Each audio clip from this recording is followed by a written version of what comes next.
My son, it is your time. Show me my respect and bow down. You get to decide what kind of king you are going to be. Don't freeze. I never freeze. Salut, c'est Decade. Salut, c'est Joker. On vient de voir Black Panther et on va vous en parler en 5 points. Point numéro 1, la saveur africaine.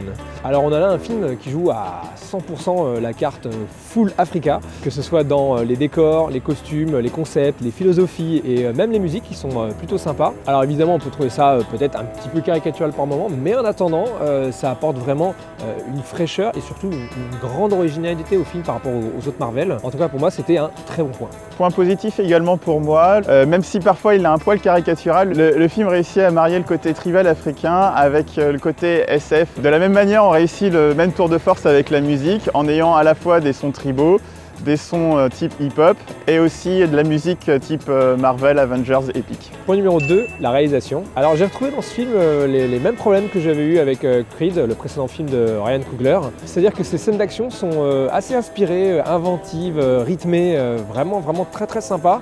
Mais par contre ces scènes de dialogue, d'exposition ou tout simplement d'échange sont assez télévisuelles pour moi. Et si on ajoute à ça le côté Marvel Studios qui a tendance à effacer un petit peu la patte des réalisateurs, on se retrouve avec quelque chose de finalement compétent mais quand même assez plan-plan. Alors certes on est assez contraint par la norme ISO Marvel obligatoire pour ce type de film, mais le film se laisse regarder et à quelques détails près j'ai pu apprécier les choix de mise en scène lors des scènes d'action. Point numéro 3, le scénario. Alors l'histoire du film en soi est pas mauvaise, elle est plutôt bonne, elle est plutôt intéressante, bien trouvée, mais c'est plutôt la façon de la raconter qui m'a pas particulièrement séduit, j'ai pas vraiment ressenti l'urgence de la situation, j'ai pas vraiment ressenti les enjeux à tout moment, j'ai l'impression d'une succession de rituels, de dialogues, d'expositions, de choses pour préparer les choses. Si on ajoute à ça une écriture de dialogue pas particulièrement virtuose, on peut dire que j'ai pas vraiment été happé par les événements de ce film.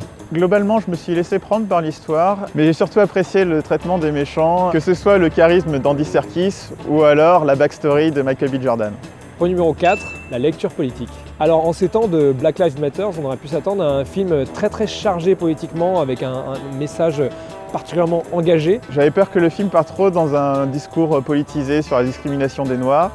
Et heureusement c'est pas le cas, on a un petit peu cet aspect là mais seulement au détour de 2-3 dialogues de manière assez subtile. Mais attention, ce n'est pas forcément cet aspect politique qui va en faire automatiquement un film bien écrit et bien réalisé. Attention de ne pas tomber dans le piège. Point numéro 5, le point freestyle. Alors moi je vais parler des effets spéciaux. Alors certes on a quand même un grand spectacle assez impressionnant, quand même assez beau, avec des scènes d'action quand même très inventives et assez nerveuses, mais on manque quand même toujours de ce minimum de réalisme, ne serait-ce qu'au niveau des lois de la physique, avec des Black Panther en mode caoutchouteux et des bagnoles qui font un peu n'importe quoi. Et c'est dommage parce que c'est vraiment toujours ce même problème que je retrouve à chaque fois chez Marvel et il serait temps qu'ils se mettent vraiment à le résoudre.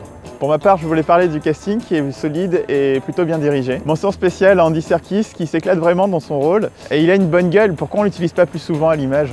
Alors en conclusion, j'ai peut-être surtout souligné les aspects négatifs que j'ai trouvés au film, les problèmes d'écriture, les problèmes de réalisation, les problèmes d'effets spéciaux. Mais en fin de compte, on a quand même droit là à un produit Marvel, c'est-à-dire un produit avec un minimum de qualité. On n'est quand même pas au niveau des purges comme Justice League ou Suicide Squad qu'on a pu voir chez DC. C'est pour ça que je vais quand même lui mettre un petit 6 sur 10. J'ai plutôt passé un bon moment devant ce film, il était assez fun et divertissant. Il y avait même des petites touches de créativité qui étaient assez bienvenues. J'étais parti pour lui mettre un 6,5, mais grâce à Andy Serkis, je lui rajoute un demi-point, ce qui nous donne la note de 7 sur 10.